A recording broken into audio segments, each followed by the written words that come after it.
আমরা তো প্রতিদিন কিছু না কিছু খাই আর সেটা তোমাদের সাথে শেয়ার করি। আজকে আমরা একটা নতুন রেসিপি নিয়ে চলে আসছি, সেটাই তোমাদের সাথে শেয়ার করবো। হ্যালো বন্ধুরা, আপনারা সবাই কেমন আছেন? আশা করি ভালো আছেন। আল্লাহর রহমতে আমিও ভালো আছি। এগুলো আমি কি ভেজেছি কদিনই স্যাল ভেজেছি। স্যালগুলো সুন্দর করে ফুটালে ভেজেছি। এরপর আমি আলু ভেজেছি, আলুর ক্যাই যেটা তোমরা ভর্তা খান, ছোটো আলুর ভর্তা, সেটা আমি ভেজেছি। দেখো আজকে আমি কি বানাই, নতুন একটা রেসিপি বানাবো। গ্রামের মানুষেরা এটা পছন্দ করা খায়, কিন্তু শহরের মানুষেরা কতখানি খায় আমি জানি না, এই জন্য তোমাকে দেখাচ্ছি। তোমাকে যদি করে খাওয়া মন চায় তোমরা ইনকারা খাবিন, মুখে সদ লাগবে। আলুগুলা ভালো করে কিন্তু ধুয়ে লাও লাগবে, তারপরে জ্ঞান চুলার দিয়ে ভাজবিন।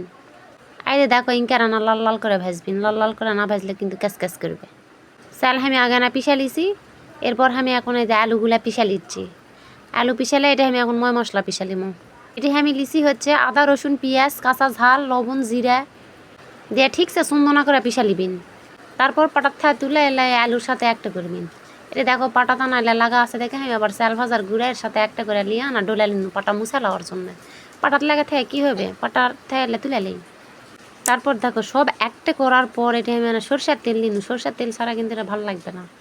সরষের তেল দিয়া ভালো করে হাত দিয়ে মোটা মোটা মেকা লিবিন, যেন সবগুলো একটা হয়, সব ময় মশলা যেন একটা হয়।